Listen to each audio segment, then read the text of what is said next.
안녕하십니까? 안녕하세요. 과거 저희 집에서 어머니의 영향이 아주 컸습니다. 그 이유가 있습니다. 왜냐하면 어머니는 어려운 상황에서도 아버지에게 순종하셨고 또 자녀들에게 극진하게 희생하셨기 때문입니다. 가장은 아버지이시되 어머니를 자녀들이 많이 의지하고 살았습니다. 이것을 보면 진정한 리더십이라는 것은 어떤 지위, 포지션에 있는 것이 아니라 실제적인 영향력에 있음을 깨닫게 됩니다. 본문에 보면 사도 바울은 죄수의 몸이었습니다. 그는 죄수의 몸으로 대했는데도 불구하고 선장이나 백부장보다도 더 영향력이 컸습니다. 어떻게 그가 이러한 위기의 상황 가운데서 리더십을 세워 나갔는지 본문을 통해서 배우고자 합니다. 또 우리도 이러한 바울의 리더십을 배우고 위기의 길을 헤쳐나가는 리더들로 성장하기를 간절히 원합니다. 네. 첫째, 바울은 위기 속에서도 하나님을 믿었습니다. 바울은 유대 법정에 고발을 받아서 이제 2년 동안 감금을 당하게 되었습니다.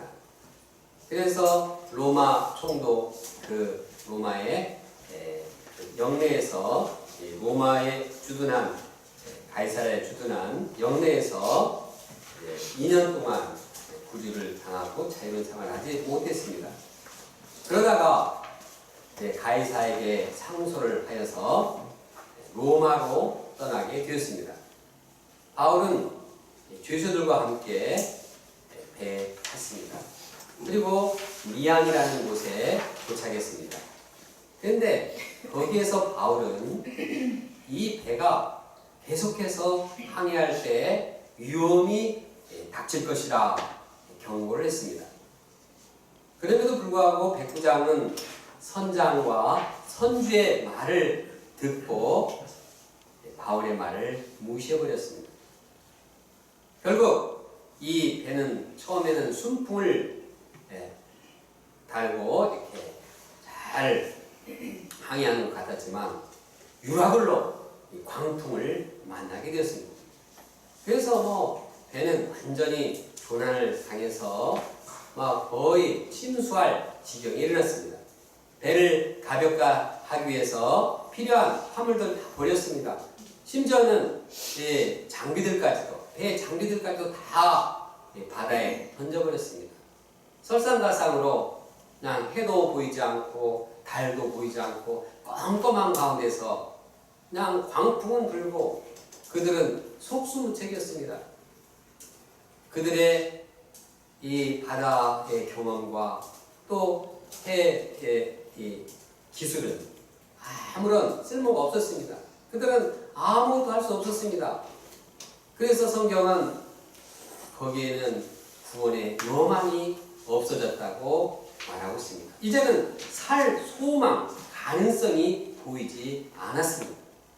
그래서 그들은 절규하고 탄식하며 참 고통 가운데 울부짖을 수밖에 없었습니다. 표류된 배의 모습은 한계에 빠진 인간들의 모습을 연상하게 합니다. 다시 말해서 사람이 최선을 다했지만 그러나 어쩔 수 없는 이 구원의 여망이 사라진 모습을 보게 됩니다. 예를 들어서 예기치 않은 질병에 걸렸을 때, 또 사고가 났을 때 어떻게 이것이 어떻게 될지 알 수 없는 그런 상황에 빠지기도 합니다.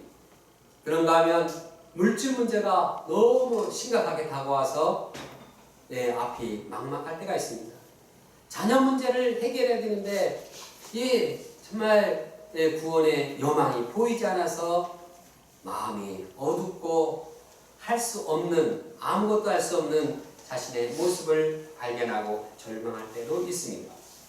직장 문제로 인해서, 학문의 문제로 인해서 참 속수무책으로 문제에 깊이 빠져들 때도 있습니다. 목자 생활에서도 희망이 보이지 않을 때 참으로 막막하기도 합니다. 이와 같이 사람이 절망에 빠지면, 구원의 어떠한 여망이 없게 되면 힘을 다 잃어버리고 모든 것을 포기하고자 합니다. 절망의 탄식으로 부르짖습니다. 심지어 극단적인 선택으로 목숨을 끊기도 합니다.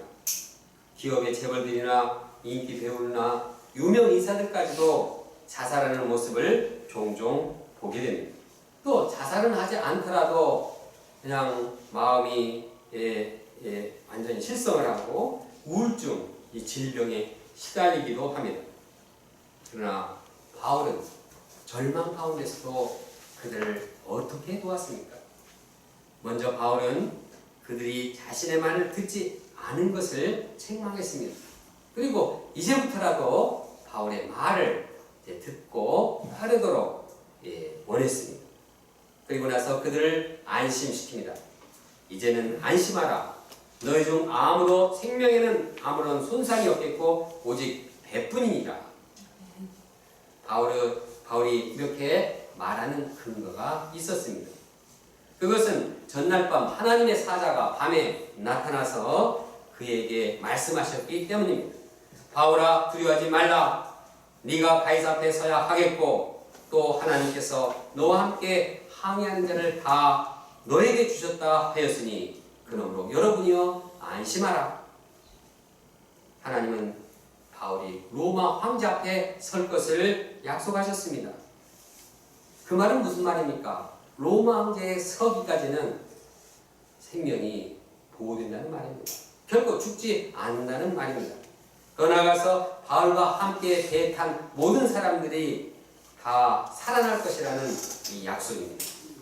바울은 이렇게 말씀하신 하나님을 믿었습니다. 하나님께서 자신에게 하신 말씀이 그대로 될 것을 의심하지 않았습니다. 25절을 함께 읽겠습니다. 25절입니다. 시작. 그러므로 여러분이여 안심하라. 나는 내게 말씀하신 그대로 되리라고 하나님을 믿으라.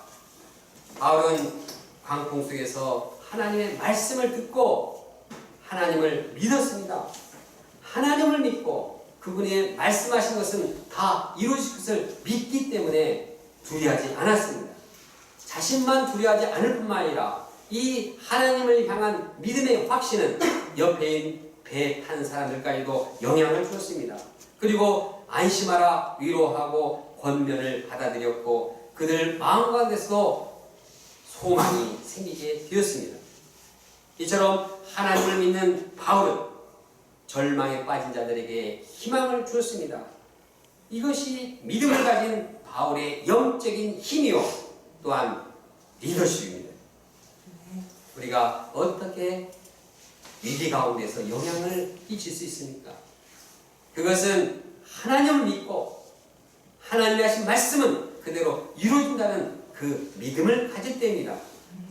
상황이 구원의 여망이 전혀 없다 할지라도 죽음의 이러한 위기 가운데 있어서도 하나님을 믿고 하나님이 하신 말씀을 믿는 것이 그것이 영적인 리더로서 가져야 할 자세인 것입니다. 요한 웨슬리가 미국에서 영국으로 배를 타고 가는데 큰 풍랑이 일어서 배가 막 완전히 뒤집어지고 그냥 사람들은 막 놀라고 비명을 지르고 난리 법석이었습니다. 그런데 모라비안 선교사들은 그런 가운데서도 내주는 강한 성이요 이 찬송을 하면서 아주 기쁨으로 찬양을 했습니다. 어린아이들까지도 따라서 부모를 따라서 노래를 부르는데 전혀 두려워하지 않았습니다. 광풍에 웨슬리가 모라비안 선교사들에게 물었습니다. 당신들은 광풍이 무섭지 않았습니까? 그들은 대답했습니다. 우리가 살아계신 하나님을 믿는 자이고 하나님께서 모든 것을 다 맡겼는데 뭐가 두렵습니까? 웨슬리가 또 물었습니다. 그래도 어린아이들은 무서워하지 않았습니까? 그는 대답했습니다. 아니요, 어린아이들은 주님이 말씀하신 그 부활이 이루어진 것을 믿기 때문에 죽는 것을 두려워하지 않습니다. 이 말을 들은 웨슬리는 자신의 믿음 없음을 회개하고 믿음을 새롭게 했습니다. 이처럼 모라비안 선교사들의 믿음은 위기 속에서 주위에 있는 자들에게 믿음을 심었습니다. 우리는 살면서 예기치 않은 광풍을 만나게 됩니다. 그때 우리는 무엇보다도 하나님을 믿어야 합니다. 하나님이 하신 말씀들이 그대로 이루어질 것을 믿고 소망을 가져야 합니다. 그때 주위 사람들에게 믿음의 영향을 끼치게 되는 것입니다. 예를 들어서 죄의 광풍이 내 내면에 불어닥칠 때 우리는 힘이 빠지고 내면은 어두워집니다. 내가 이렇게 죄를 짓고 죄의식에 시달릴 때 앞이 깜깜하고 절망하여서 절규합니다. 그러나 우리는 그때 하나님을 바라봐야 합니다. 어떠한 흉악한 죄도 흰눈처럼 사해 주겠다는 약속의 하나님을 믿어야 합니다. 그분의 용서의 말씀을 그대로 이루어진 것을 믿을 때 우리 심령은 새롭게 되고 두려워하지 않고 소망을 새롭게 갖게 됩니다. 가정에 광풍의 위기가 있을 때 우리는 주님의 하신 말씀을 믿어야 합니다. 주 예수를 믿으라. 그리하면 너와 내 집이 구원을 받으리라. 너뿐만 아니라 가정도 예수를 믿을 때 구원을 받는 그 말씀 그대로 이루어질 것을 믿을 때 두려워하지 않게 됩니다. 학문이나 직장생활에서 광풍이 불어닥쳐도 우리는 하나님을 믿기 때문에 하나님께서 하신 말씀은 그대로 이루어지기 때문에 우리는 두려워하지 않게 됩니다. 우리는 캠퍼스 제자양성의 이 상황을 볼 때 부정적인 생각에 빠지기 쉽습니다. 그러나 그냥 양들이 없다, 힘들다, 목자생활 이거 어떻게 하냐.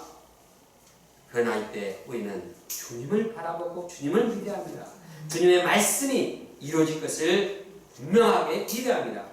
할식교전이 무슨 말이냐? 믿는 자에게 능치 못할 일이 없느니라. 하나님은 죽은 자를 살리시며 없는 것을 있는 것으로 부르시는 이신이라. 불가능이 없고 죽은 자를 살리는 같이 이러한 부활의 주님 그 말씀을 믿을 때 우리는 두려워하지 않게 되고 부정적인 생각을 벗어나 소망을 갖게 되는 것입니다. 그리고 우리의 믿음이 주위의 사람들에게 이제 믿음과 소망을 주게 되는 것입니다. 영적인 리더십은 위기의 때 하나님을 믿고 하나님의 말씀이 반드시 이루어진다는 그 믿음을 가질 때 형성되게 되는 것입니다.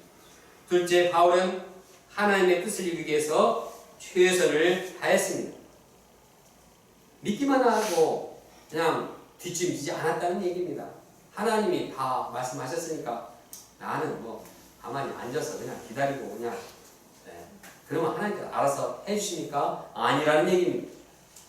바울은 하나님을 믿고 하나님의 뜻이 이루어지기까지 최선을 다했습니다. 바울 일행이 아드리아 바다에서 표류하기 시작한 지 10나흘째 되던 날 밤이었습니다. 한밤중에 사공들이 육지에 가까이 온 것을 짐작하고 이제 그 끈에다 줄을 달아서 바다 깊이를 재봤습니다. 첫 번째 재보니까 한 35m가 되었습니다. 좀 더 지나가서 재보니까 이제 27m가 되었습니다. 이게 자꾸 땅에 가까워지는 것이죠.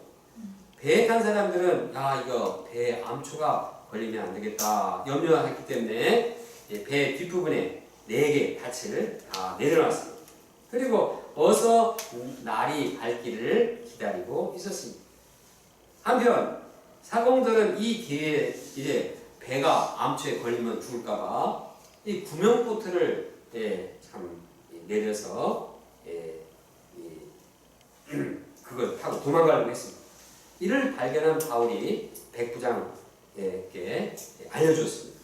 이 사람들이 배에 있지 아니하면 당신들은 구원 얻지 못할 것이라. 이 말을 들은 군인들이 밧줄을 끊어서 이 구명보트를 떼어내버렸습니다. 그리고 사공들이 도망치지 못하게 했습니다.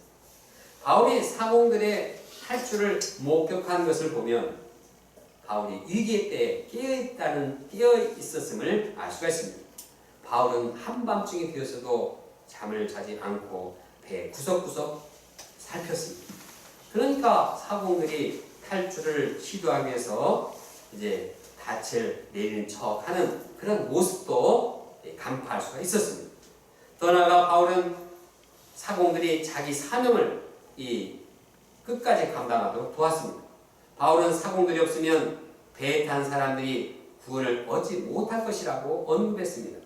바꿔 말해서 바울은 하나님께서 배에 있는 모든 사람들을 살려준다고 했으니까 사공들 니네들 그냥 가도 돼. 하나님 어떻게 해서 다 살려줄 거야. 이렇게 방치하지 않았다는 것입니다.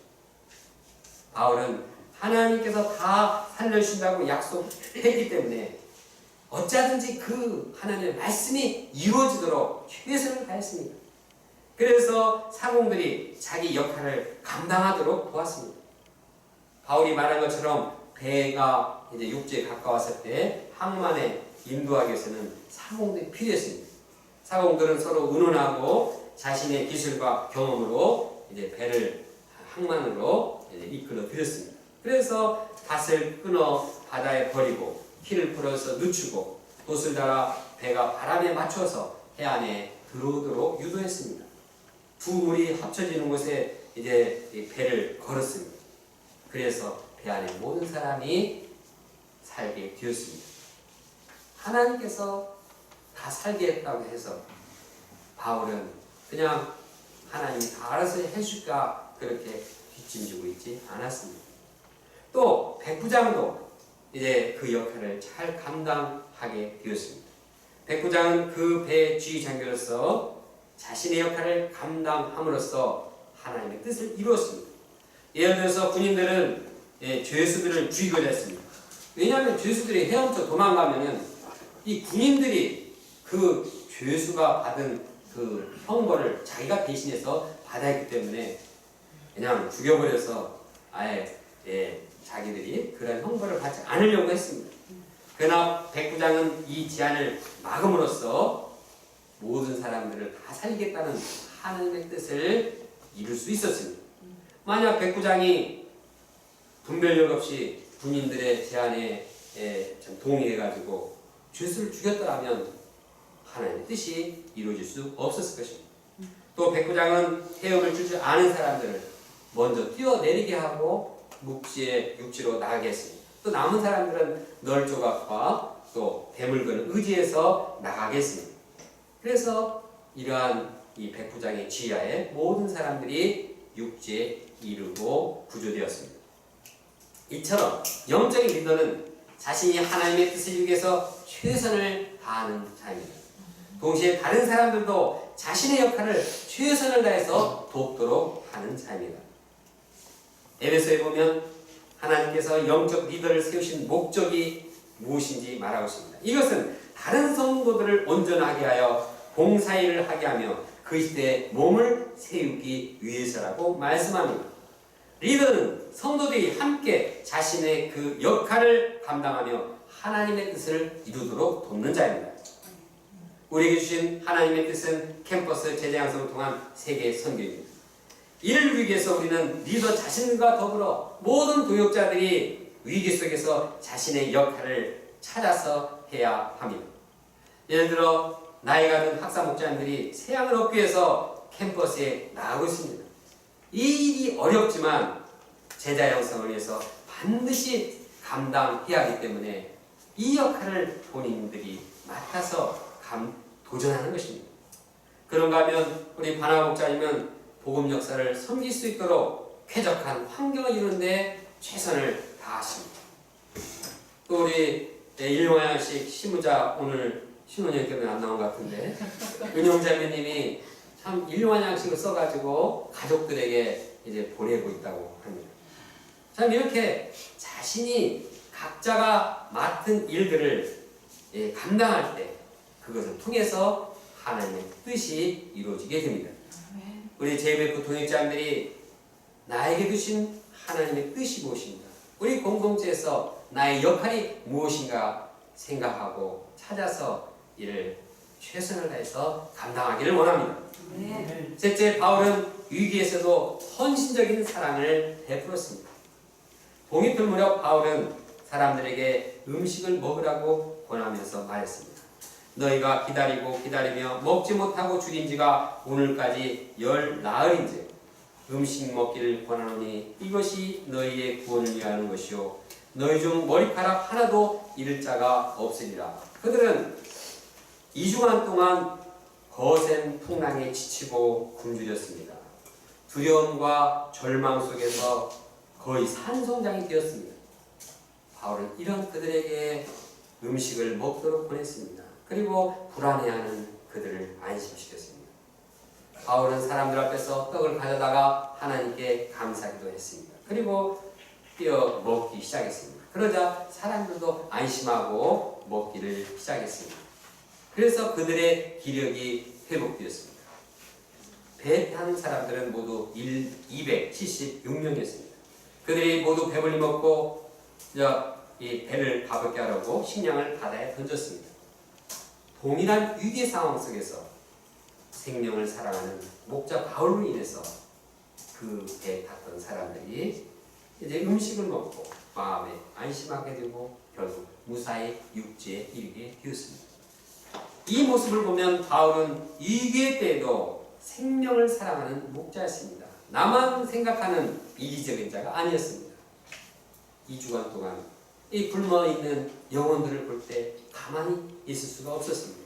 사실 이러한 일은 배 책임자인 백부장이나 선장이 해야 할 일이었습니다. 그러나 위기의 때 목자의 심정을 가지고 섬긴 사람은 죄수였던 바울이었습니다. 사공들은 자기만 살려고 도망했습니다. 그러나 바울은 달랐습니다. 바울의 이러한 모습은 양들 위해서 자신의 생명을 아끼지 않는 선한 목자 예수님을 닮았습니다. 예수님은 죄의 광풍, 사단의 광풍으로 죽어가는 수많은 사람들을 구원하기 위해서 자신의 생명을 아끼지 않았습니다. 예수님은 모든 사람들을 구원하기 위해서 자신의 몸을 찢고 생명의 떡으로 주셨습니다. 예수님은 아무런 죄가 없었지만 그 고난 가운데서 사형수로서 자신을 희생하면서 주위에서 우리를 구원하셨습니다. 이처럼 목자 예수님을 닮은 바울로 인해서 바울의 그 목자의 심정과 영혼들을 사랑하는 그 심정으로 인해서 사람들이 기력을 회복하게 되고 결국 모두 다 살게 되었습니다. 이 시대의 구원의 역사를 위해서 필요한 사람은 바울과 같이 위기 가운데서도 자신을 희생하는 목자입니다. 지난번 세월호 사건 때 자기만 살겠다고 어린 학생들을 버리고 먼저 도망가는 선장과 선원들이 있었습니다. 반면에 자기의 구명조끼를 벗어주고 한 학생이라도 더 살리기 위해서 배 안으로 뛰어든 자도 있었습니다. 당시 22살이었던 박지영 자매는 4층에서 구명조끼를 구해가지고 3층으로 내려와서 학생들에게 건네주고 가슴에 물이 차 오를 때까지 학생을 구했습니다. 그는 학생들에게 말했습니다. 너희들 다 구하고 난 나중에 나가고 선원이 마지막이고 그가 자신을 선원이라고 말했지만 그는 매점에서 물건을 파는 비정규직 직원에 불과했습니다. 그의 신분이 어떠했건 그는 위기의 순간에 다른 사람을 사랑하고 그들을 위해서 생명을 기꺼이 드리는 목자였습니다. 하나님께서는 우리에게 캠퍼스의 양들을 맡기셨습니다. 그래서 우리는 목자라는 칭호를 사용하고 있습니다. 그런데 현재 캠퍼스는 영적으로 침몰하고 있습니다. 과거 캠퍼스 학생 중 20%, 25%가 기독교 신자라는 통계는 이제는 훨씬 줄어들어서 4%로 줄어든다고 말하고 있습니다. 말씀의 생명력이 점점 약해지고 양들은 영적으로 굶주리고 기갈 상태에 있습니다. 누가 이때 그들을 구원할 수 있습니까? 위기 속에서 동일한 위기의 상황에서 양들을 사랑하고 그들을 위해서 희생하는 목자들이 이들을 감당할 수 있습니다. 캠퍼스에는 많은 지도자들이 있습니다. 대학 총장님과 교수님들도 계십니다. 물질을 지원하는 기업가들도 있습니다. 그러나 양들을 구원하기 위해서 헌신하는 그런 자들은 찾아보기가 어렵습니다. 목자들이 위기시대에 양들을 사랑하고 말씀을 먹임으로써 구원 역사를 이루어야 하겠습니다. 네. 본문을 정리해 봅니다. 광풍이 불어서 구원의 여망이 없는 상황에서 바울이 사람들을 어떻게 도왔는가 살펴보았습니다. 바울은 위기 속에서도 하나님을 믿었습니다. 하나님을 믿음으로써 다른 사람들에게 믿음과 소망을 주었습니다. 또 바울은 위기 속에서 하나님의 뜻을 이루기 위해서 최선을 다했습니다. 그는 위기 속에서 헌신적인 사랑을 베풀었습니다. 우리가 사도 바울을 배워서 위기 때 하나님 믿고 영혼을 사랑하며 최선을 다하는 목자가 되기를 원합니다.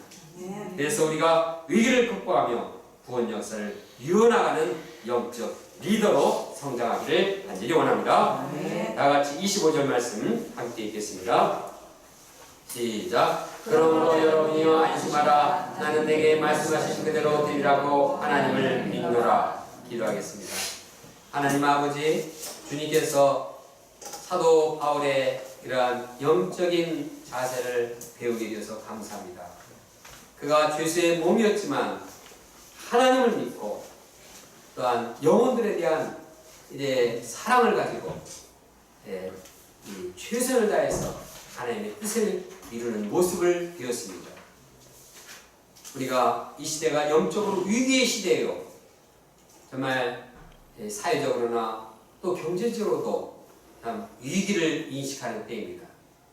이때 우리가 방관하고 뒷짐만 지지 않게 도와주시고 정말 목자의 심정을 가지고 생명을 사랑하고 하나님을 믿음으로 도전하여서 구원의 역사를 이루어나가는 종들이 되기를 간절히 원합니다. 예수님의 이름으로 기도합니다. 아멘.